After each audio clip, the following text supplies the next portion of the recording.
Et si la crise de la quarantaine, on la vivait aussi sexuellement?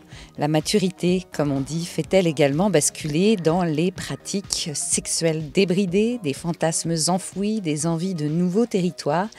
Dans Sexus, le hors-série de l'été de 40, on donne de nouveau la parole à ceux qui ont vécu ces bascules. Sexus, ce sont des histoires qui vont dans un sens, dans l'autre, et plus si affinité.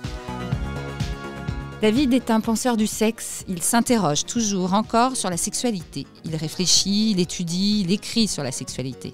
Mais il la vit aussi. Et c'est une sorte d'ovni pour les différentes communautés, trop hétéro pour faire partie des queers et trop queer pour faire partie des hétéros. Alors forcément, la bascule dans son rapport à l'intimité est perpétuelle. Si le son est un peu moins bon, désolé, cette interview s'est faite à distance et sous forme autoportante. Bonjour, je m'appelle David, j'ai 35 ans et je vais vous parler de mon rapport et ma construction de l'intimité et par extension de ma masculinité qui a été source et qui est toujours source de questionnement depuis que je suis né. J'ai un rapport à la sexualité qui s'est construit assez jeune, en fait un éveil. Aux alentours de 6-7 ans, je jouais au docteur avec deux enfants, des amis de mes parents. Et à un moment, la petite fille s'est déshabillée et quand je l'ai vue nue, je me suis dit mais en fait c'est super beau et il y a quelque chose qui se joue là-dedans. C'était pas un jeu innocent, mais j'ai trouvé il y a eu une bascule qui s'est fait dans ma tête à ce moment-là. Et j'en ai le souvenir très très précis. Et dans le même temps, mon corps s'est mis aussi à changer très très jeune. Une pilosité qui est apparue très vite, un corps d'homme, des érections très marquées, très jeune. À partir de 7 ans à peu près, il y avait un ami que je voyais régulièrement, pareil, fils d'amis de mes parents. Et pendant de nos 7 à nos 14 ans, c'était une tradition en quelque sorte. Quand on se voyait, on avait des relations sexuelles entre nous. C'était pas amoureux, c'était pas un doute quant à ma sexualité ou autre, c'était juste une des dimensions de notre amitié. C'était aussi un moyen de voir la construction de notre propre corps, de l'altérité, mais à travers l'autre. Et ça a été une relation qui a duré plusieurs années, qui a été très très formatrice, une découverte de la sexualité avec un ami de manière simple. J'avais pas l'impression de faire quelque chose de mal. C'était quelque chose de très simple, de très sain. En fait, je pense que nos parents ont dû nous cramer plusieurs fois. Mais ne rien dire parce que dans ma famille, la sexualité n'a jamais été un problème. C'était quelque chose de normal, de naturel. Chacun et chacune avait le droit au respect de son intimité. Ma mère m'a toujours dit, si tu veux des ouvrages, des livres sur la sexualité, je t'en achète, il n'y a pas de problème. Pour ma première fois, elle m'a toujours dit, tu n'as pas besoin d'être amoureux, t'as pas besoin de savoir que c'est la bonne ou le bon. Tu as juste besoin d'en avoir envie, la personne en face a en avoir envie, et surtout tu te protèges. Elle dit c'est juste ça, ce qui fait que, et ça a été la même chose avec ma petite sœur, elle lui a dit la même chose, qui fait que j'ai jamais eu de rapport honteux ou angoissé à la sexualité. C'était quelque chose de simple, de sain. Et puis c'est drôle comment ça a évolué, parce qu'à un moment, quand on a commencé à vraiment se dire « Ah, les filles, c'est chouette, etc. », ça nous empêchait pas d'avoir cette sexualité entre nous, qui était pas affectueuse, mais qui était pas non plus purement mécanique. C'est difficile à expliquer, en fait, mais ça explique aussi mon rapport à la sexualité, l'intime, le sexe a jamais été forcément un besoin à combler. En fait, pour moi, je voyais ça comme un moyen de relationner avec l'autre. Voilà, une des dimensions de la relation avec quelqu'un. Quand on s'entend bien avec quelqu'un, on peut avoir de la sexualité. Ça permet de se sentir bien, de montrer à l'autre qu'on l'apprécie, et puis ça fait plaisir. En fait, on touche plus à quelque chose à l'intime. Cette relation avec cet ami, oui, il y avait le trouble, le corps, nos premières érections, moi je les ai eues beaucoup plus tôt que lui, nos premières éjaculations, c'était une manière aussi d'apprendre à se connaître, mais c'est peut-être ça justement qui a créé pas un gouffre, mais un écart avec les autres, parce que pour moi ça me paraissait tellement simple que je comprenais pas trop pourquoi avec les autres c'était aussi rigide, et que assez rapidement dans mon adolescence, quand je parlais de sexualité, de manière simple et simple, à mon sens, j'avais l'accusation, mais t'es un pervers, c'était bizarre ton truc, etc. Donc voilà. Mais il y a aussi, et c'est pour ça que l'adolescence a été compliquée, j'avais l'impression d'être en décalage avec les autres et pas uniquement sur la sexualité. C'est pour ça que les filles, ça a été assez long à arriver, parce que j'étais pas dans un code de masculinité traditionnel. Pour moi, il me paraissait normal d'être gentil avec les filles, quand j'étais intéressé, d'aller lui parler, de montrer que j'étais quelqu'un de bien, etc. Mais quand je voyais les autres garçons qui parlaient fort, qui s'en fichaient d'elle, voire certains qui étaient violents, et que ces garçons-là étaient valorisés, je me souviens que ça a été source de grands questionnements, pas mal de stress aussi, de me dire mais je comprends pas, je suis gentil, et les garçons qui sont agressifs, dans mon collège, il y avait un garçon, il était réputé pour gifler ses copines, être très très agressif, très violent. Il n'a jamais été célibataire, il était tout le temps, toutes les filles lui couraient après. Et je sais que la construction de la masculinité, elle passe aussi par là. Il y a plein de garçons qui sont pas malfaisants, pas malveillants, mais quand tu arrives à 10, 11, 12 ans, que tu dis « Ah, les filles, ça m'intéresse », et que tu sais pas faire, parce qu'on ne naît pas homme, on le devient, bah tu regardes autour de toi comment on fait, et donc quand tu vois que c'est en étant, à mon sens, c'est l'analyse que j'en avais, méprisant, moi, quand une fille, j'étais un amoureux transi quand j'étais adolescent. J'avais envie d'aller vers elle, c'est tellement merveilleux des filles.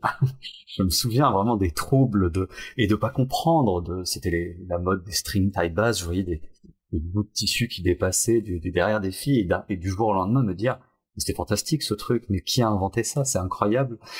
Mais j'ai pas eu de petite copine durant mon adolescence, ça a pris très longtemps. Ma première fois avec une fille, ça s'est fait à 16 ans. Et ça a été aussi un peu en décalage par rapport à mes amis qui se mettaient en couple avec quelqu'un, qui développaient leur relation, voilà, ils couchaient ensemble au bout de plusieurs mois, ils apprenaient à se connaître. Bah, cette fille-là, je l'ai rencontrée, on a couché ensemble 3 jours après, et c'était un festival. Donc j'ai encore le ticket du festival que j'ai encadré, qui est dans ma chambre. Donc je sais exactement le jour et l'année où ça a été fait. Et pareil, ça a été quelque chose de très intense, très fort, très vite. Elle m'avait dit après, tu sais, en fait, je t'avais dit que j'avais jamais couché avec un garçon, mais en fait, j'avais déjà couché avec un garçon. Mais il m'a pas trop respecté, toi tu m'as respecté, donc je vais dire que c'est toi ma première fois. Je me suis dit qu'elle disait ça pour me faire plaisir, parce que c'était mignon. Et non, c'était vrai. C'était vrai, elle disait aux gens après que j'étais sa première fois. Mais elle m'a quitté au bout d'1 mois et demi pour retourner avec un autre garçon, pareil, qui la méprisait, qui s'en fichait complètement. Et donc ça, c'était des blessures comme ça, de me dire mais je comprends pas en fait. J'ai l'impression d'être à part, d'être bizarre, de pas respecter les codes. Et pourtant, moi, ça me paraissait évident que mes codes, c'était pas les meilleurs, mais ça me paraissait juste et équitable. Ma toute première copine, j'ai eu 1 an avant cette fille-là, pareil, elle s'est mise avec moi pour rendre jaloux son ex. Ça a fonctionné d'ailleurs, mais ils se retournaient ensemble assez rapidement. Mais je comprenais pas. Vraiment, mais je suis gentil, j'ai beaucoup de choses à donner et ça fonctionne pas. On reconnaissait mon côté spécial. Mes amis ont toujours reconnu, même s'ils ont jamais été comme moi, mais dans les relations, mais ils aimaient ça. Mais c'était pas simple de se construire sereinement et en toute quiétude dans ce contexte-là. J'ai tâtonné encore pendant quelques années, entre 18 et 24 ans, ça a été une phase un peu de construction, puis en plus d'arriver dans un milieu urbain, de commencer à relationner avec des gens, d'avoir des petites copines, une sexualité qui se développe, même si c'était pas encore très serein, mais il y a eu pas mal de questionnements à cette époque-là, notamment sur la question de l'exclusivité, de la non-exclusivité dans les relations, parce que quand j'avais une nouvelle petite amie, j'oubliais pas l'ancienne. L'ancienne était toujours très très importante. J'avais toujours une tendresse infinie pour les personnes avec qui j'avais eu des relations, même très courtes. Pareil sur les questions de sexualité à plusieurs, c'était quelque chose qui m'attirait. Pas encore une fois, pas dans l'idée de voilà faire plein de sexe, mais de me dire waouh, c'est génial. Il y a quelque chose de fort là-dedans qui se joue, mais voilà, pas forcément l'occasion de découvrir ça, mais des questionnements. En tout cas, philosophiquement, je me disais, je suis avec cette personne, mais l'ancienne, j'y pense encore et elle est encore importante. C'était quelque chose qui m'a beaucoup interrogé à cette époque-là. Puis, à 24 ans, à 24 ans, a débuté ce que j'appelle, en me plaisantant avec mes amis, mon âge d'or. C'était qu'en fait, bah, j'ai commencé des études, j'ai recommencé des études dans un autre domaine, le domaine des sciences humaines, sur la question de l'intimité, des sexualités, etc. Et je pense que le fait d'être un peu plus âgé dans ces études-là, ça a, je pense, déclenché quelque chose chez moi et donc une certaine, voilà, je suis quelqu'un de passionné. J'ai beaucoup acheté de livres sur le sujet, écouté beaucoup d'émissions. Ça m'a joué des tours, parce qu'il y a certaines personnes qui me disaient, mais c'est quoi, là, tous tes livres là-dessus? Ah, t'es un pervers, ah, voilà. Là, j'étais habitué. Mais là, j'étais enfin dans un domaine où je pouvais l'étudier, où je pouvais questionner ça d'un point de vue scientifique et puis en apprendre beaucoup là-dessus. Et donc, cet âge d'or, je sais pas ce qui s'est passé, mais du jour au lendemain, j'arrivais à plaire. Je rencontrais du monde, je rencontrais de nouvelles personnes, de nouvelles façons de vivre l'intimité, de vivre la sexualité, de vivre tout ça. Et donc j'ai eu énormément de partenaires, de rencontres. J'ai aussi rencontré quelqu'un un peu dans cette période-là. Elle était étrangère, elle était là quelques mois en France, puis après elle est repartie en Allemagne. Et ça a été une très belle relation. Mais en fait, cet âge d'or, rétrospectivement maintenant, je me dis que c'est une période où en fait j'ai commencé à être comme on attend d'un homme, d'être dans une masculinité plus classique. Et donc c'est une période où j'ai fait beaucoup d'erreurs, où j'ai peut-être été insistant à un certain moment, et donc notamment avec cette personne avec qui j'avais une relation engagée, mais qui habitait à l'étranger. J'avais cette envie de découvrir aussi d'autres choses, l'aspect très libertaire de la sexualité, très relationnel. Alors, on n'arrête pas de rencontrer des amis quand on a une nouvelle amitié. C'est un peu la même chose pour moi. Sauf que, bah, comme ça fonctionnait, comme j'étais dans une dynamique, je fais plein de rencontres, c'est chouette. Bah, j'ai pas été très éthique. J'ai pas parlé que, je rencontrais d'autres personnes. Intérieurement, c'était clair pour moi. Je veux dire, j'étais amoureux d'elle et elle était amoureuse de moi. Que donc, mes relations à côté, c'était pas grave, il y avait pas de problème. Oui, philosophiquement en soi, c'est vrai, mais normalement on en parle, mais je n'en ai pas parlé. Je pense qu'elles s'en doutaient, mais comme elles voyaient qu'elle était aimée, que on s'appelait tous les jours, on était très proches, je pense qu'elle s'est pas inquiétée. Et puis j'ai rencontré une autre personne à ce moment-là, qui a été, et je me l'explique pas, un coup de cœur. Donc là j'ai commencé à fréquenter de manière engagée 2 personnes. Alors là je leur en ai parlé évidemment. Ce qui est drôle, c'est que le même jour, les 2 m'ont dit, bon, vraiment sans se concerter, elles m'ont dit, bon, là je ne peux plus cette situation, donc voilà, faut qu'on arrête. Donc j'ai arrêté avec ma petite amie qui était à l'étranger. Et je me suis mis en couple engagé avec cette deuxième personne. C'est une relation qui a duré 4 ans et qui a été vraiment toxique, pour elle comme pour moi. On a vécu de la sexualité de groupe au début. Je sais pas si elle a fait ça pour me plaire, parce elle avait 9 ans de moins que moi. On avait 19 ans qu'on s'est rencontrés. Peut-être qu'elle a fait ça pour me plaire, peut-être qu'elle a fait ça pour me prouver qu'elle était capable de faire des choses.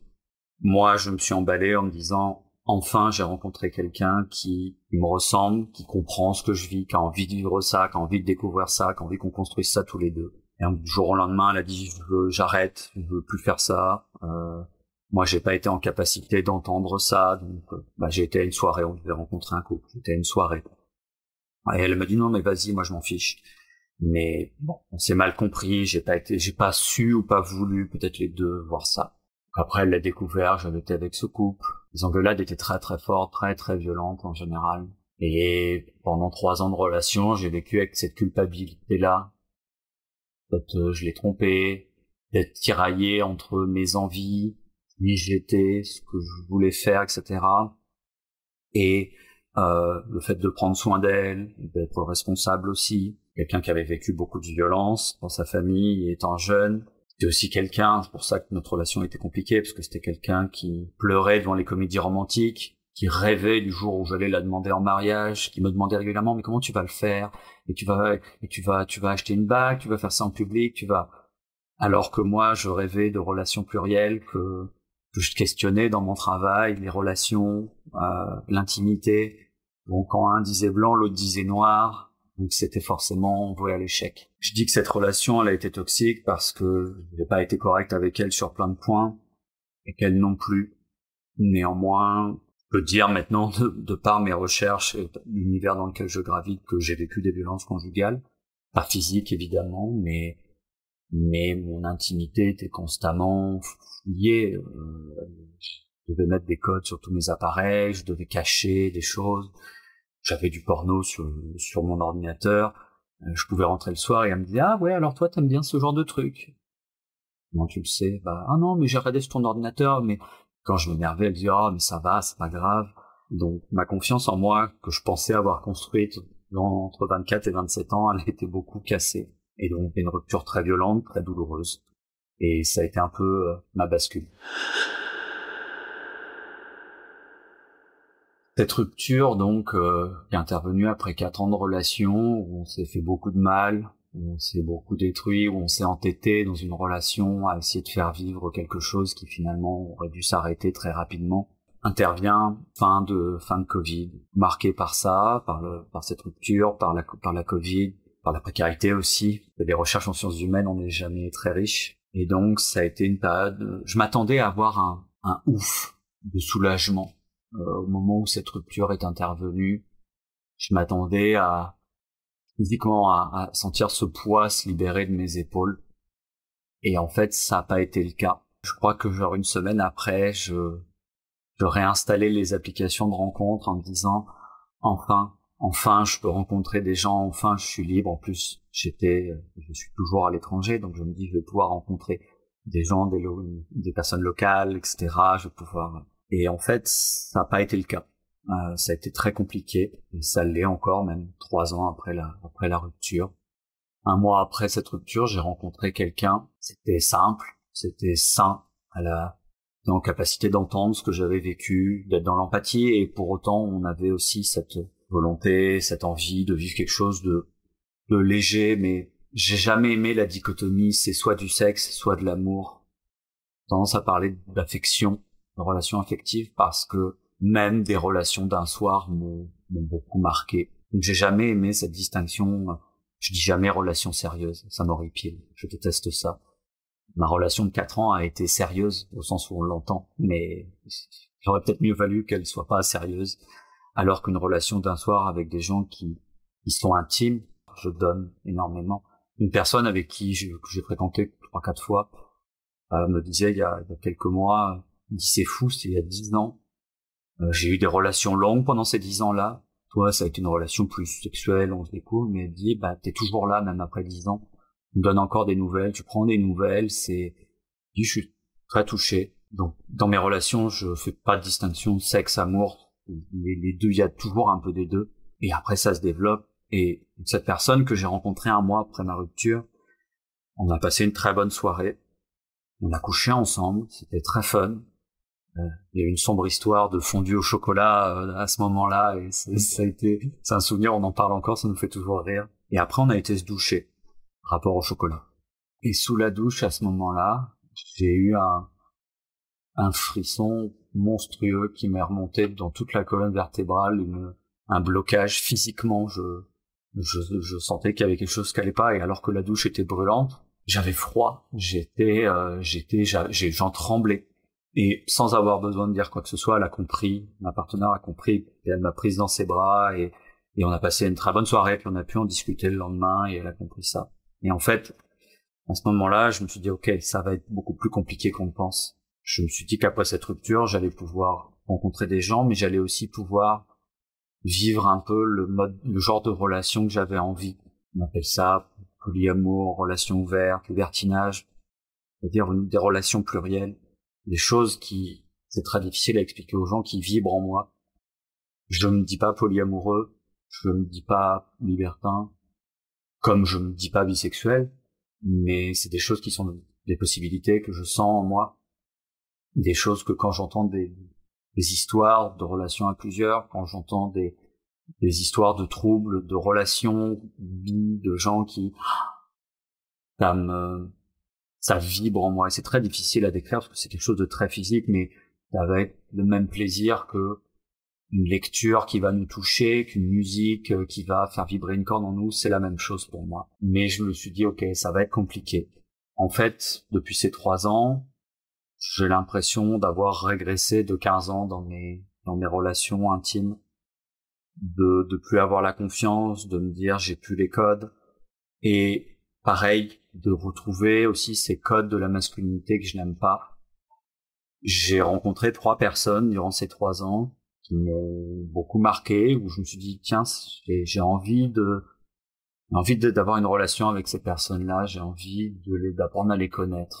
Et les 3, ça s'est très mal passé. La première avait vécu des violences sexuelles, physiques, donc parce que je suis dans ces milieux-là aussi, des milieux très queer, très féministes, je suis sensibilisé à ça, aux violences que peuvent vivre les femmes, et pas uniquement d'ailleurs.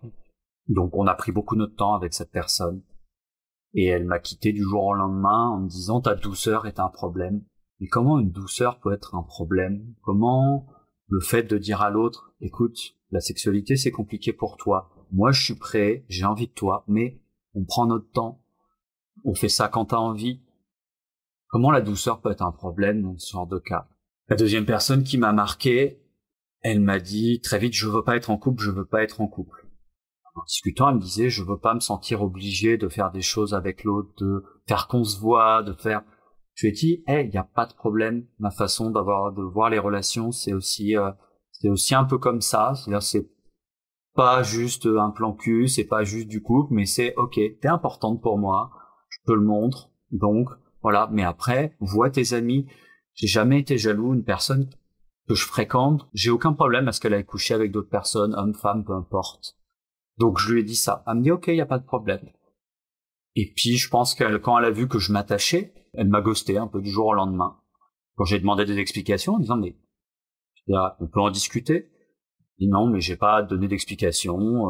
Voilà, j'ai plus envie de relationner avec toi. Ah bah merci, c'est sympa. Enfin voilà, je suis pas juste un pénis sur pattes.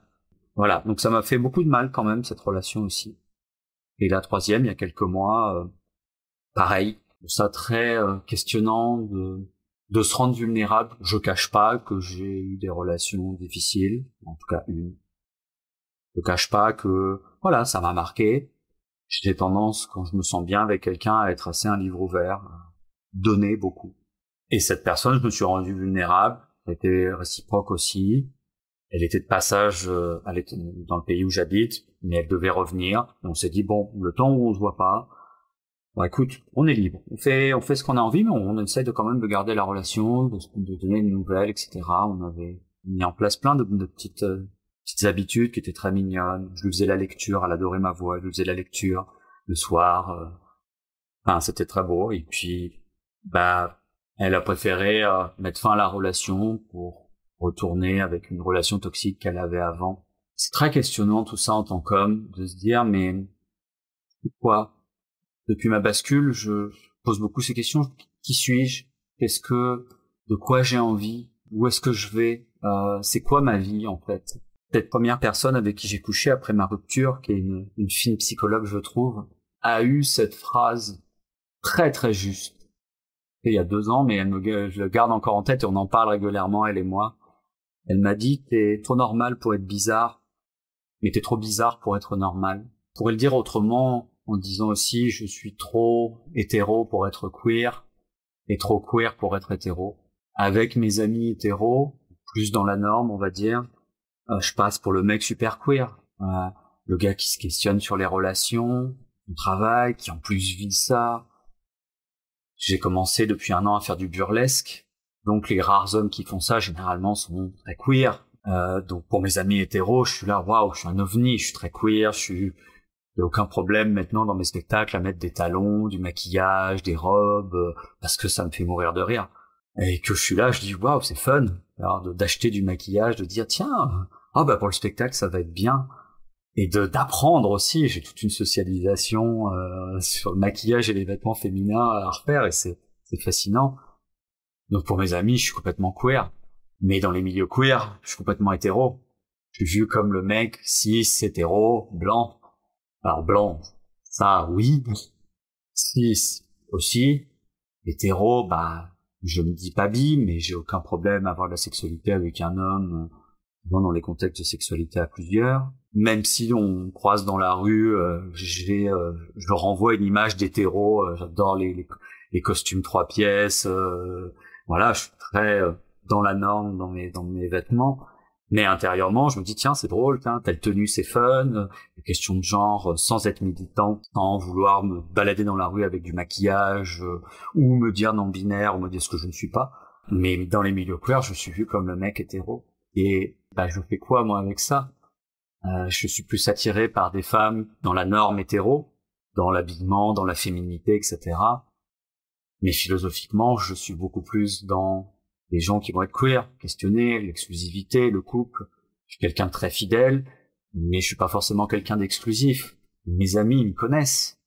Mais les gens que je rencontre, c'est pas en 2 minutes que je vais leur expliquer ça. Que le libertinage, en tout cas les sexualités à plusieurs, je l'explique aux gens, je dis mais mon meilleur souvenir, c'est avec un couple où je me souviens de beaucoup de rires, d'échanges, de partage. Oui, il y a le sexe, c'est très drôle. Mais moi, ce qui m'intéresse, c'est la relation.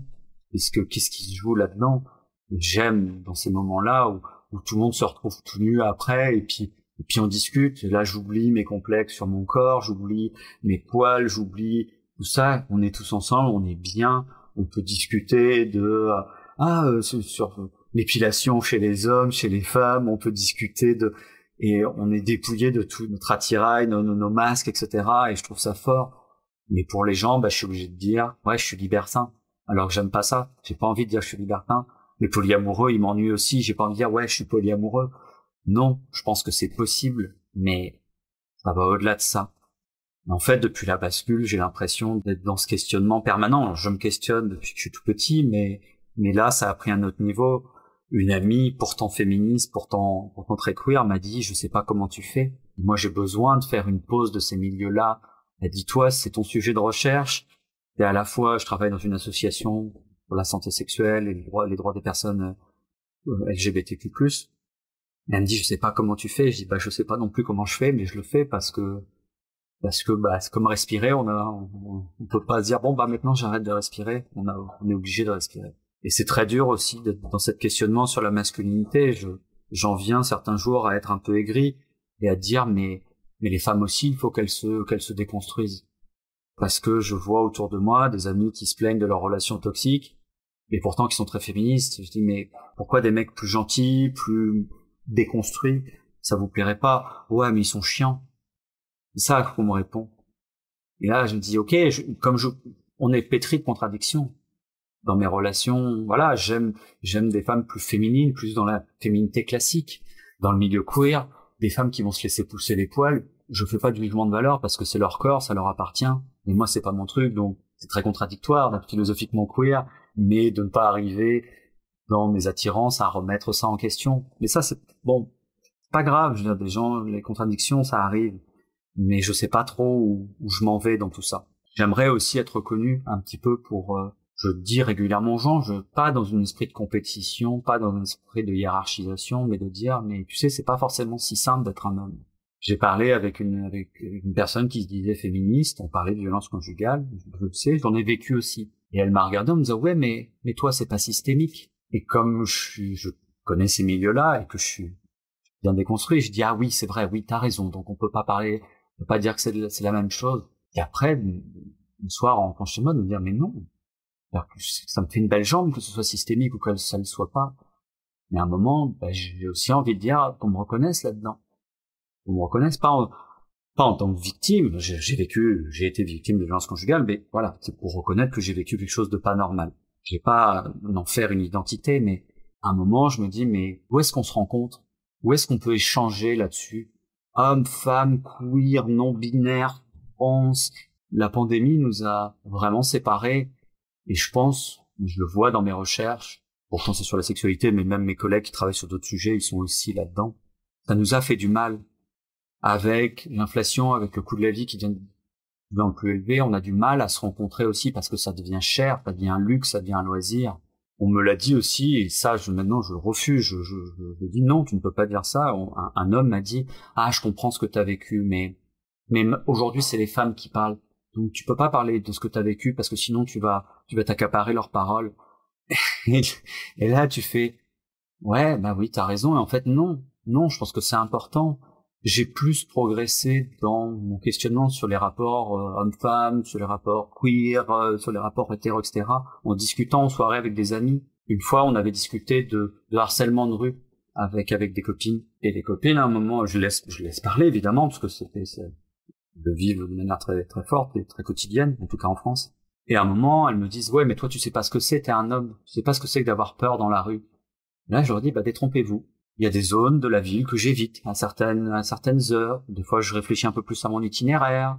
Alors oui, c'est incomparable. J'ai moins peur, mais je me suis fait frapper une fois dans la rue par pure gratuité. Et donc, on a pu en parler à ce moment-là, tous ensemble. On a appris des choses les uns et les unes sur les autres, et c'était très chouette. Depuis cette bascule, c'est un gros questionnement. Tout ça sur, ok, c'est quoi être un homme, c'est quoi les relations. Et en vieillissant, justement, plus j'approche de la quarantaine, il y a des jours où j'ai envie d'être intransigeant, de dire, mais je suis comme ça. J'ai pas à m'excuser de vouloir construire quelque chose avec une personne, mais de dire, hey, on peut rencontrer d'autres personnes, et c'est pas juste, on va se faire plaisir, on fait du sexe, et quand bien même ce serait ça, il est où le problème? J'ai envie de dire, voilà, on peut être touché par d'autres personnes, on peut relationner avec d'autres personnes, soit en même temps, tous et toutes dans la même pièce, soit, ok, bah, je vais voir mon amante ce soir, je vais voir mon amant ce soir, ok, bah, vas-y chérie, amuse-toi bien, puis on se voit plus tard. Là, j'ai pas envie de m'excuser de ça, de dire, bah, c'est un mode de relation qui est tout aussi légitime que le vôtre. Puis il y a des jours où je me dis, bah, ouais, mais faut que je cache ça, parce que je suis trop à part, trop bizarre, pour être normal. Donc de me dire, bah, je peux peut-être pas vivre ça, donc bah, mets-le de côté. Bon, certains amis m'ont dit, dis pas ça, parle pas de ça, puis tu l'amèneras au fur et à mesure de la relation. Donc la quarantaine qui approche, mine de rien, elle est source à la fois d'espoir. Ma mère me disait, si j'avais le choix entre revivre ma vingtaine et revivre ma quarantaine, sans hésiter, je choisis la quarantaine. C'est la meilleure période de ma vie, vraiment. Donc je me dis, bah, les gens vont peut-être changer, ça va peut-être venir. D'un autre côté, elle est source aussi d'angoisse. Alors je sais qu'en vieillissant, les hommes sont plus valorisés que les femmes qui vieillissent, j'en ai conscience. Ça m'empêche pas de m'angoisser quand même, de me dire, bah moi aussi, j'ai peur d'être moins séduisant, d'être moins désirable. Et à la fois, je raisonne aussi... j'ai 35 ans, mais je suis encore étudiant, donc moi, la moyenne d'âge des gens que je fréquente, c'est 25-27 ans. Bah, forcément, je me retrouve dans le style de vie d'étudiants de 25-27 ans, et avec des personnes qui ont un physique de 25-27 ans. Donc moi, dans ma tête, c'est tout à fait normal d'avoir des relations avec des gens de 25-27 ans. Et quand je vois des gens de 40 ans et plus, je me dis, oh là là, non, ça m'intéresse pas, mais je serais attiré par des personnes de cet âge-là quand j'aurai 40 ans. C'est évident, mais en attendant, je peux pas m'empêcher d'être angoissé là-dessus. C'est comme quand j'étais ado et que des amis de ma mère qui avaient la quarantaine me disaient à ma mère, qu'est-ce qu'il est beau ton fils? Et ma mère me le disait pour me dire, mais tu vois que t'es beau. Je disais, oui, mais c'est des femmes de 40 ans. J'en ai 15. Je veux attirer des personnes de mon âge, pas des personnes, mais je suis très touché, c'est très gentil, mais ça ne m'intéresse pas. Donc la quarantaine, elle est aussi source d'angoisse. Je me dis, mais je vais être moins séduisant. Et à la fois aussi, je me dis que j'ai pas envie d'attendre que des gens qui sont dans la norme se réveillent. Des gens qui me jugent sur mon style de relation, qui à 40-45 ans, bah là, beaucoup divorcent, et qui se disent à ce moment-là, ah c'est bon, maintenant j'ai pris conscience. Bah non, désolé. Vous m'avez marché dessus, vous m'avez méprisé, vous êtes moqué parce que moi, déjà, à 25 ans, j'étais là, hey, il y a quelque chose, je pense que les relations, c'est bien comme ça.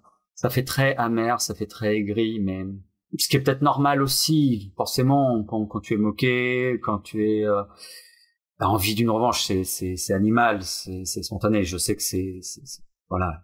Oui, les jours de colère, je pense comme ça, mais je sais qu'objectivement, encore une fois, c'est pas vrai, mais à un moment, voilà. J'ai envie d'être un minimum reconnu pour ce que je suis. Et j'espère que la quarantaine, vraiment qui arrive dans 5 ans, donc autant dire demain, va m'apporter une certaine sérénité et que je vais pouvoir vivre des relations un peu plus épanouies, mais aussi être reconnu dans toute ma singularité. Et j'espère que la quarantaine, ce sera ce moment-là. Sexus, le hors-série de 40, à retrouver sur toutes les plateformes de podcast et sur YouTube. Bel été les sexy people.